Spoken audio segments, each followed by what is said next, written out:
Last year, nearly 700,000 people moved out of California to some other state. That is to say, more simply, they moved from one patch of dirt to a different patch of dirt. But they're not always welcomed with open arms by the people already living on the other piece of dirt. The people in those other states have concerns. Here's Joe Rogan to explain. Yeah, people are really worried about all folks like me moving from California. Yeah. Worried. They're worried about... You know what's funny is that we come on. Give me you're tired, you're poor. Come on to Texas. But you got to understand something. Yeah. You're coming here because of low taxes and low regulation, and you want to live your life in liberty and make sure that you can protect yourself and protect your family. And that means you have to vote a certain way. And that's why we kind of are Texas. Don't turn this place into what you fled. That's exactly right. But this is not a new phenomenon. Californians have been annoying people for decades. Here's a quote from Colorado, someone living in Colorado 75 years ago, in the 40s. They compromise their quality of life and are looking for other places to go. When people have screwed up their own areas, then they come here.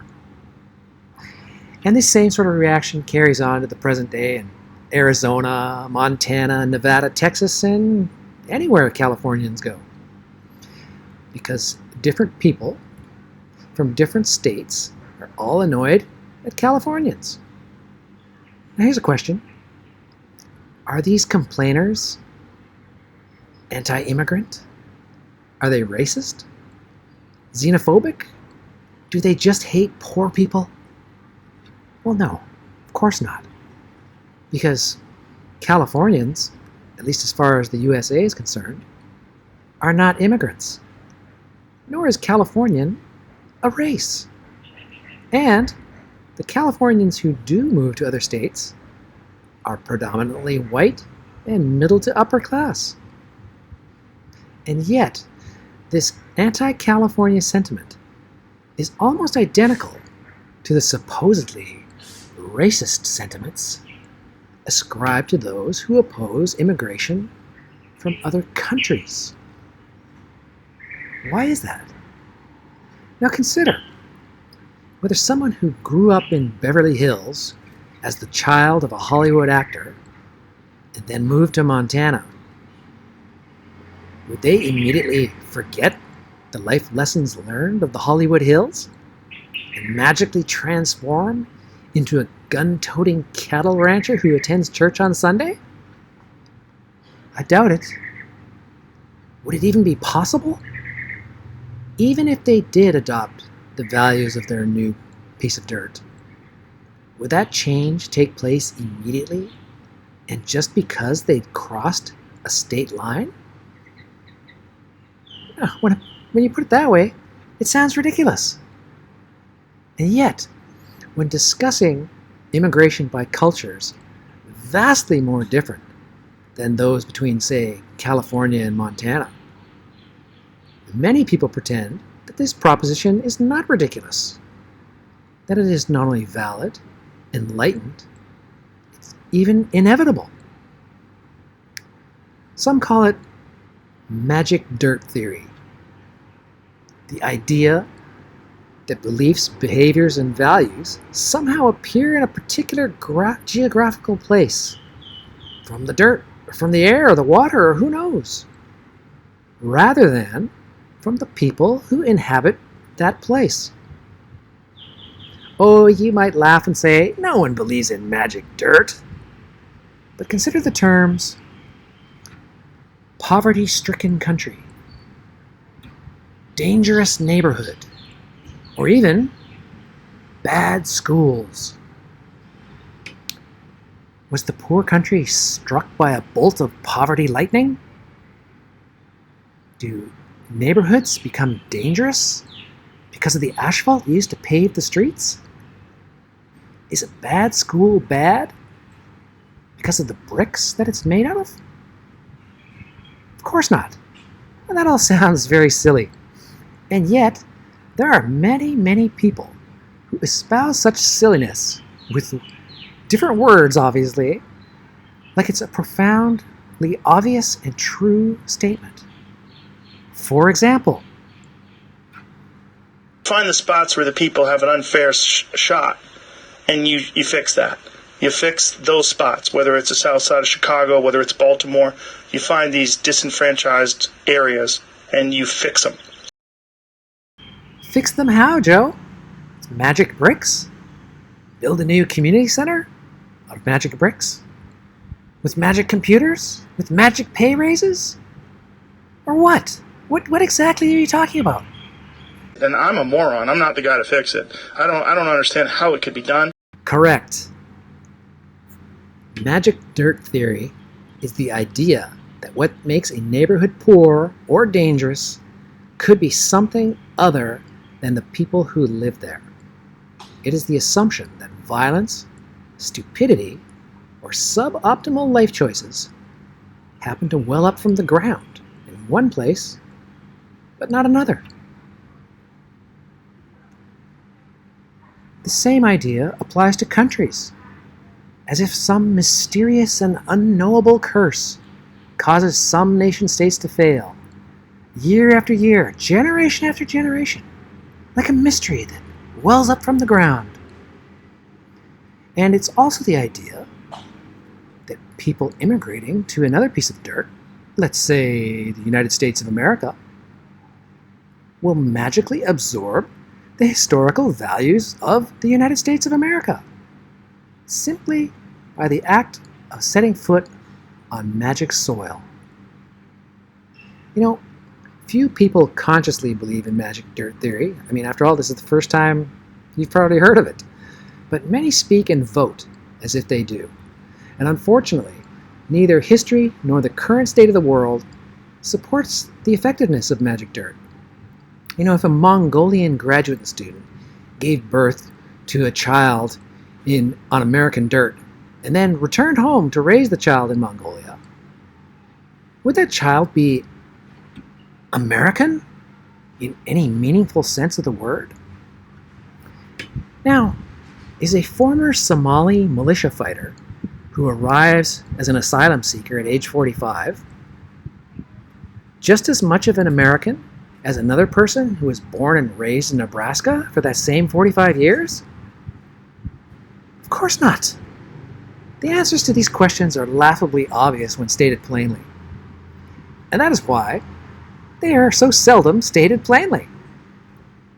But if neither location nor citizenship defines a nationality, what does? What makes someone an American? Or English, or German, or Somali, Filipino, Canadian, or Pakistani? A nationality is a particular culture crafted by a particular ethnicity over a time period of insulation from differing cultures. Cultures are ultimately people, not dirt, not land, not a region, and not an ideological proposition. A culture is defined by collections of individuals who hold values in common. Everything from how to board a bus, to the ethics of fraud, to the use of violence in problem solving. Not to mention the valid role of government. You know, Germans, I am told rather reliably, have very different ideas about parenting and education than do Thais. Egypt, I'm told reliably, has many more incidents of knife crime than does Japan. China has no laws against defrauding a foreigner. Canada does. Different cultures have different values. When the majority of people share values, there is peace. When they do not, there is conflict. Japan has peace. Israel does not. Finland has peace. Myanmar does not. Tanzania has peace. While the current incarnation of the USA is a veritable shit show of conflict.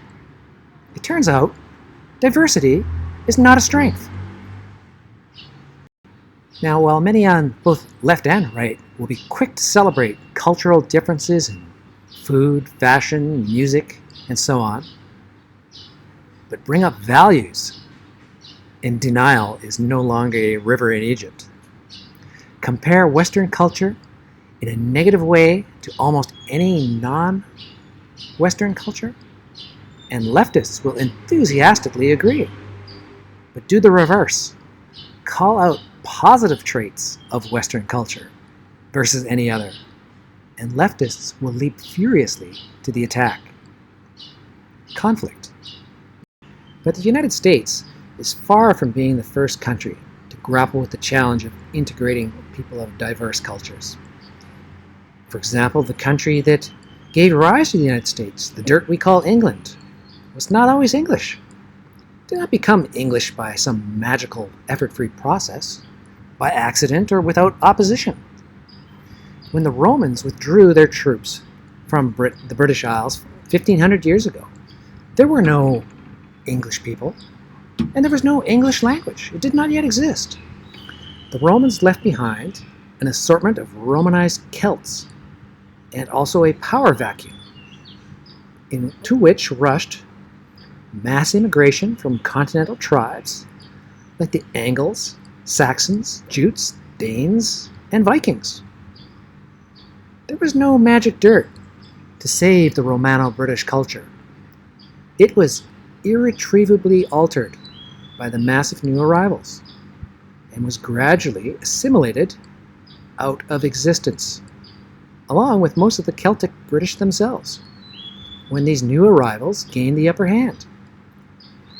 The Anglo-Saxons that emerged held different values than the Romano-British.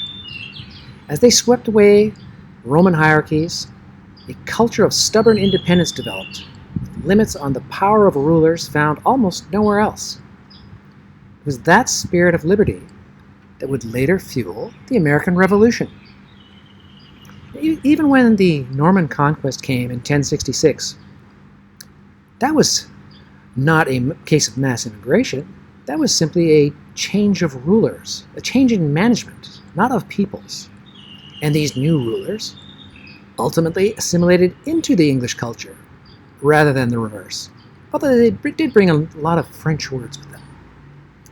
Now, nothing about the geography or the pre-existing political institutions of the native inhabitants dictated what culture would eventually dominate the British Isles, or what form it would ultimately take. There was no magic dirt. Nor is England a special case. France was not always French. Turkey was not always Turkish. And the land between the 54th parallel and the Rio Grande was not always American. As much as it's changed over the years, American culture still has very specific roots in English culture. English, not Spanish, not French, not Arabic, not Chinese, not African, not Filipino, or anything else. The founding documents, laws, culture, and societal norms that led to the creation and rise of the United States were overwhelmingly Anglo-Saxon. John Locke, not Machiavelli. Thomas Paine, not Nietzsche. Adam Smith, not Karl Marx. Magna Carta, not Confucius. Or as the Marquis de Lafayette put it at the time in 1776, the American is the Englishman set free. Now, does that mean that only Englishmen can be American? No, it does not. Anyone can become an American by adopting those values. But that doesn't mean that anyone, much less everyone, will. You know, much of the current debate in the USA centers on immigration from Mexico. Now, Mexico isn't some remote, faraway place, and at many points along the border, there are towns on both sides. Consider the twin cities of Nogales, Texas, and Nogales, Mexico. They're divided only by a fence. The dirt, the climate, the resources on each side of the fence are all the same. But the results are not. Average income is more than double on the American side. while murders are half as much. On the American side, drinking water and sanitation can be taken for granted. On the Mexican side, not so much. In Mexico, paying bribes to the police and public officials is normal. In the United States, it is not. Now, did some mysterious force emanating up from the ground on one side of the fence but not the other somehow manage to depress the performance of one group of people on multiple metrics of civilization? Or was it, as some leftists would have you believe, that the sinister magic of racism spontaneously floated across the border to oppress the unsuspecting inhabitants of Nogales, Mexico? Or would it make more sense to simply observe that the people on either side of that fence have different cultures? That those cultures have different values, and that acting on those values over long periods of time produces drastically different results. Anglo-Saxon American on one side, Latin Spanish Mexican on the other. Values matter. Dirt does not. And what if the fence between these two towns were to vanish? Or as John Lennon put it, imagine there's no countries. Would that magically fix everything? Would it make everything equal? I doubt it. You know, when people holding different cultural values find themselves in close proximity, it should be no surprise that they will disagree on many things. These disagreements are not the product of misunderstanding. They're the product of having truly different ideas about how a society ought to function. You know, chances are you encounter this on a regular basis wherever you live. When you go out for a drive and someone upsets you with what appears to be rather stupid decision making, you might shout something like, "Where did you learn to drive?" And the answer will quite reliably be, "Somewhere else." And this goes far beyond driving. For example, 2 of the 3 major political parties in Mexico are members of the Socialist Internationale. Now that may go some way to explaining the poor performance of the Nogales south of the border.